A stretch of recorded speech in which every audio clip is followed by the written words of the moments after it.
Bonjour, ceci est une introduction à l'entretien filmé de Christian Guesque que vous apprêtez à voir. Si cela ne vous intéresse pas, vous pouvez aller directement à ce timecode qui est disponible dans la barre de lecture et en description.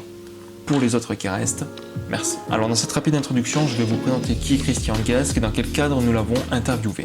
Christian Guesque est un costumier de cinéma, théâtre et opéra qui a gagné pas moins de 4 Césars, ce qui en fait déjà le costumier le plus césarisé du cinéma français et aussi l'une des personnalités françaises les plus césarisées. L'entretien que vous allez voir a été fait dans le cadre d'un documentaire qui s'appelle Tarn-et-Garonne et Cinéma, que vous voyez juste ici, parce que j'ai un énorme ego, et qui est réalisé par Kevin Cotier et moi-même. Ce documentaire est disponible sur cette chaîne, vous pouvez l'avoir en fiche ici, ou alors dans la description juste en bas. Cette rencontre s'est faite de manière un petit peu hasardeuse, de fil en aiguille, c'était pas du tout prévu que nous le rencontrions, mais cela a pu se faire et il nous a donné quelques informations supplémentaires sur un des films dont nous parlons justement dans ce documentaire, à savoir Souvenir d'enfance d'André Téchiné, sorti en 1975. Dans le documentaire, l'entretien n'apparaît que 2 minutes et se concentre exclusivement sur Souvenir d'enfance. Mais je trouvais ça dommage puisque Christian Guesque c'est quelqu'un qui a beaucoup de choses à dire, qui parle avec énormément de passion et qui parle un petit peu aussi de la manière dont il veut faire ses costumes. Et l'entretien que vous allez voir est justement un petit peu la synthèse de tout cela. En réalité, l'entretien a duré 3 heures et une pause de 2 heures durant l'entretien. Donc en tout, il y a 1h05 qui a été filmé, j'en ai gardé que 20 minutes pour garder vraiment l'essentiel. Ensuite, pour ne pas prendre un petit peu tout ce qui a été dit, mais vraiment garder que l'essentiel. Donc j'espère que ça vous plaira. Il y a eu un changement de lumière, quand même, une pause de 2 heures. J'ai essayé de rattraper ça au montage comme je pouvais. Voilà, j'espère que ça vous plaira, que ça ne sera pas trop long et que ça sera plutôt bien rythmé. Et voilà, je pense que l'essentiel est dit et je vous souhaite un bon visionnage. Salut! Est-ce que vous voulez bien nous raconter comment vous est venue cette passion pour le cinéma? Enfin, si tant est, il y a une passion pour le cinéma. Bien sûr. Ma mère aimait le cinéma. Et ma mère m'a invité, j'avais à peine 8 ans, à voir des films avec elle au cinéma Apollo de Valence-d'Agen. Et ma mère, tous les jeudis et tous les vendredis, m'emmenait au cinéma. Elle était couturière, elle faisait aussi des ménages pour les autres, dans une précarité rare. Là, j'y tiens beaucoup. J'y tiens beaucoup parce que je voulais toujours être première en classe, justement pour que ma mère soit fière de moi. Le jeudi, j'étais à la maison, j'avais dessiné et colorié ce que j'avais vu avec elle le mardi ou le vendredi précédent. Cela est comme cela que j'ai eu cette, volonté de faire du cinéma. Je ne savais pas, à 20 ans, quand j'ai quitté là-bas le Tarn-et-Garonne, je ne savais pas ce que j'allais faire. Je savais que j'allais faire du cinéma. Quoi? Décorateur, metteur en scène, costumier, Et puis, les choses sont venues grâce à ma fidélité à la Cinémathèque Chaillot. Pour 50 centimes de francs, je voyais 2 films chaque soir après mon travail, parce que dans la journée je travaillais comme dessinateur industriel, métier qui me cassait les pieds mais à un point rare. Et c'est comme cela que j'ai découvert Murnau, Eisenstein, bien sûr Kubrick, bien sûr, bien sûr, et Bergman. Et j'ai découvert tous ces films. Et c'est comme cela que j'ai rencontré Liliane de Cavanac, cinéaste, qui m'envoyait à la cinémathèque toujours seul, parce que je ne connaissais personne.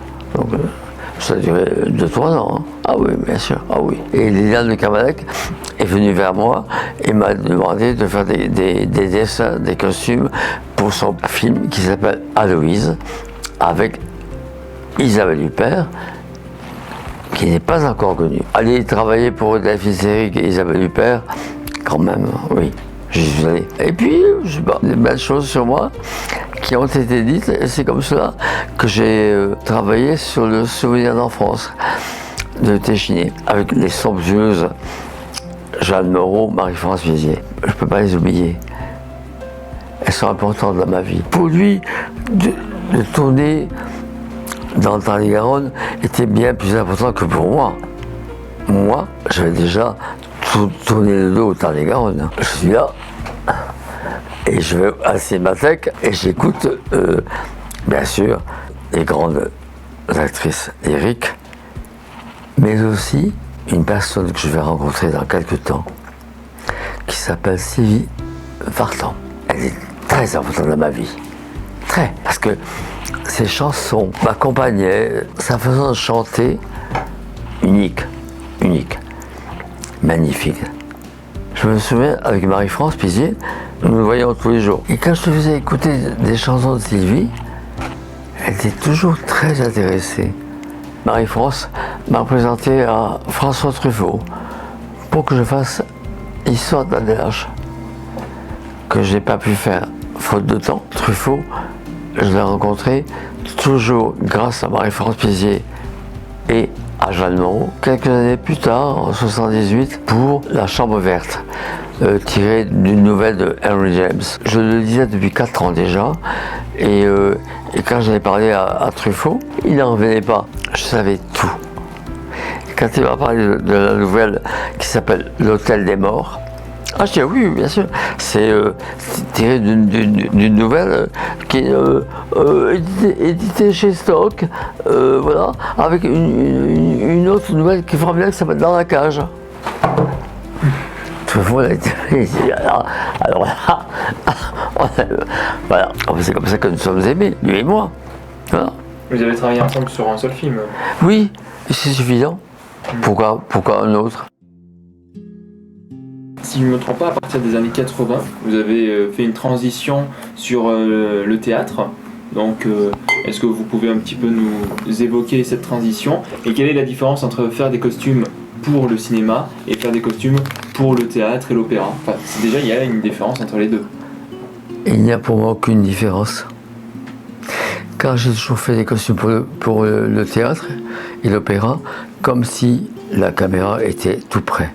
Il n'y a aucune différence pour moi, et même dans ma démarche autour des personnages, donc des interprètes. J'ai eu la chance de travailler au théâtre avec, on peut dire, lui aussi un amour de ma vie, Monsieur Pierre Roman. Nous avons commencé avec une pièce de Corneille, pas simple, les liaisons comiques. Voilà. À Aubervilliers, pas simple non plus d'aller là-bas. Mais lui était formidable. Il est le seul metteur en scène au théâtre qui m'ait parlé avec autant de talent de Tchekhov. Il est le seul. Je croyais connaître Tchekhov, tout ça, dans mon innocence, on va dire, dans ma naïveté. La façon dont Pierre Roman parlait de l'œuvre de Tchekhov, c'était extraordinaire.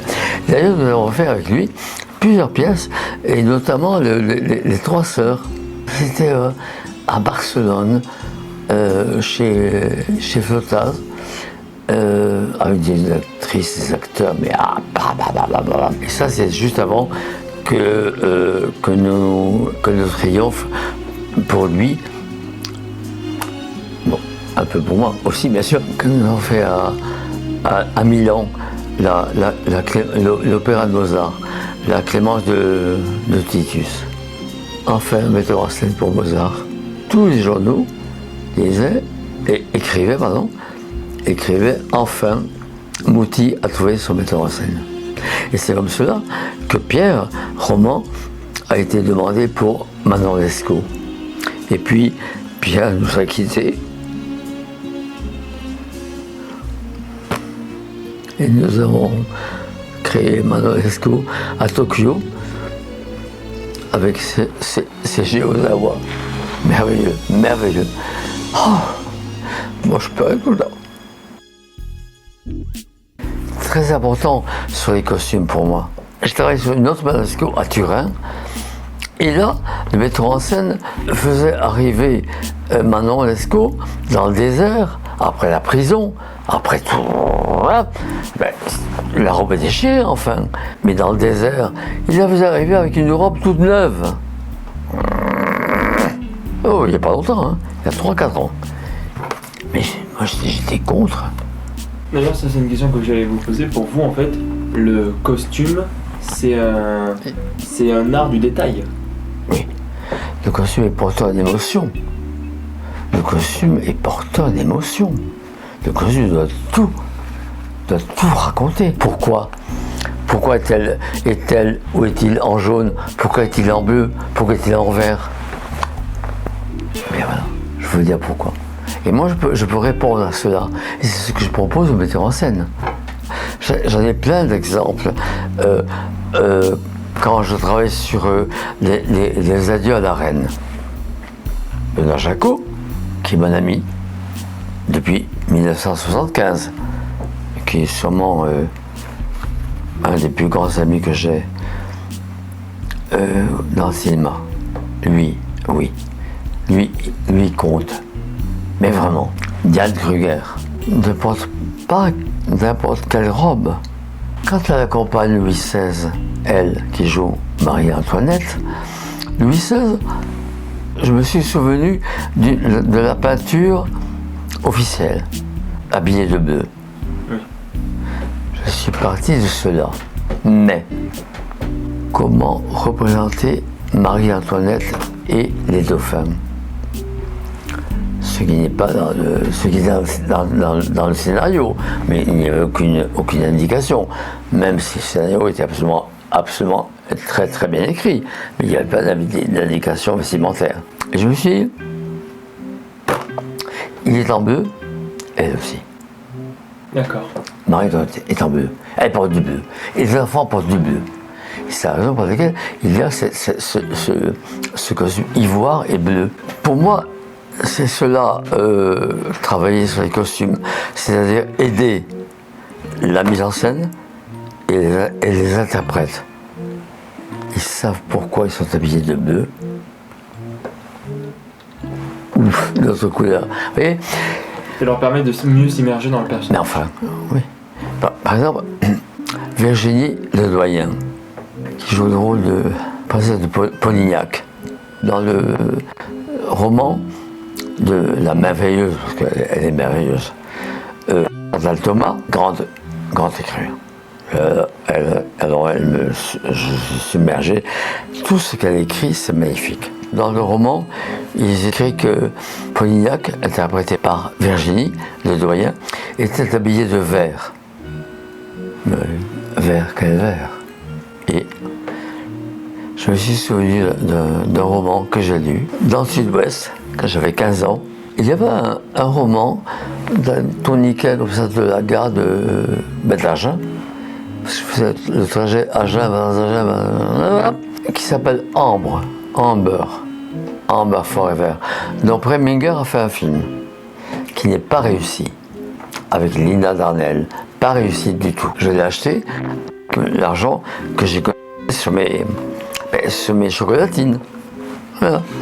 Parce que je préfère me passer de pain au chocolat et de chocolatine et avoir de quoi lire.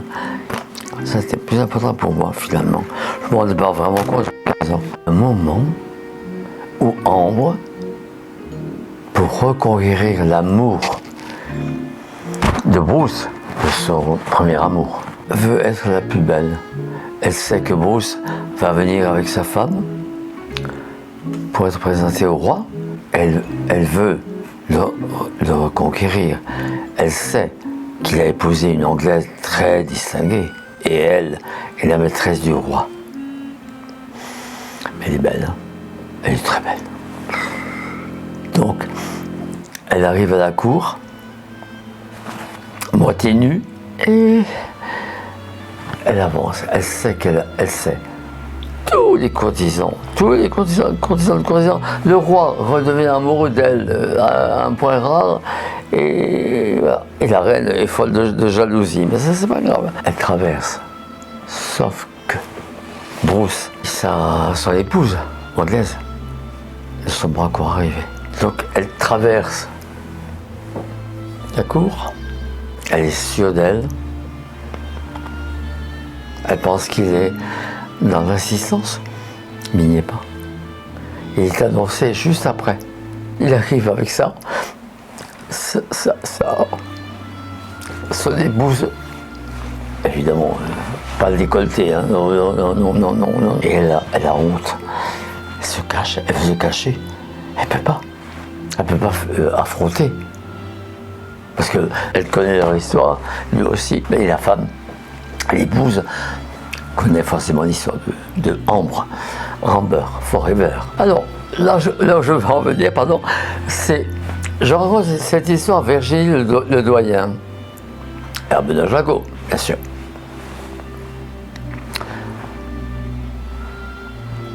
Qui me dit Christian, c'est formidable.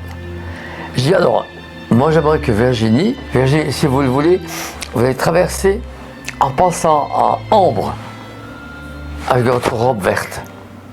Voilà, à fond. Voilà. Et vous ne pensez qu'à vous. Voilà le roman, lui dis-je. Je vais trouver le roman, moi. Je vais le trouver. Là, le roman. Lisez la scène, vous allez voir. Vous en connaissez beaucoup des costumés comme moi. Non mais. Non mais. Voilà. Et Virginie l'a lu. Mais Christian, attends, c'est. Non mais c'est fabuleux ce que tu m'apportes. C'est du domaine de la mise en scène en fait. Et alors, pourquoi pas? Je suis là pour aider. Dans Soleil en France, pourquoi Marie-France Bizier est en robe du soir quand elle va au cinéma? Pourquoi? Ah ben voilà, et ben je vais vous le dire. Mon deuxième film, hein. Je dis à Marie-France que je connaissais, mais pas encore comme Regina, tu es Madame Bovary. La seule sortie, c'est le cinéma. Et quand tu vas au cinéma pour voir Garbeau dans Camille, donc Dame aux Camélias, tu peux pas y aller en tailleur. Tu peux pas y aller comme ça. Toi, tu vas en robe du soir. Et tout le monde autour de toi sera à l'habit du dimanche. Comme ça, il y a le focus sur elle. Ouais. Et pourquoi? Pourquoi en gris ou en beige ou en noir? Parce que je ne veux pas que ce soit un costume hollywoodien. Tu es différente, mais en même temps, tu es dans cette province du sud-ouest. Et ils vont être habillés comment? Bon, en marron, en beige, c'est moi qui vais le faire. Et toi, tu peux pas être en vert, en jaune ou en bleu. Tu te fonds à eux. Tu te fonds à eux. Sauf que, ma chérie, tu as une robe du soir. Personne n'est en robe du soir au cinéma. 4-16h. Tu vois? Et tu vois, je vais te montrer. Cette photo-là, je peux te la décrocher. Regarde. Je l'ai reçue, j'habitais encore dans le 15e. On est en 74. Quand Marie-France m'envoie cette photo, quand elle me l'envoie, c'est pour me remercier de l'avoir aidé à jouer cette scène. Après, le talent est à elle. Elle dit toujours, sans toi, Cricri, je n'aurais jamais pu jouer cette scène. Cette scène qui n'était pas écrite. Hein. Il n'y a même pas Foutazine, il n'y a rien. Maintenant, c'est écrit. Mais à l'époque, ce n'était pas écrit. Et c'est là où on ne peut pas oublier Marie-France Bizier, là, quand même. Non? Enfin, pour moi. Bon, peut-être que je suis un peu extravagant, mais bon. En tout cas, c'est important. Quand j'ai reçu cette photo, je pleurais comme un fou. Parce que là, c'est chez elle. Avec une robe du soir à elle. C'est pas la robe du soir, c'est pas la même robe. Mais elle l'a fait. Elle a fait faire la photo. Elle descend de l'escalier pour me remercier. Qu'est-ce que vous voulez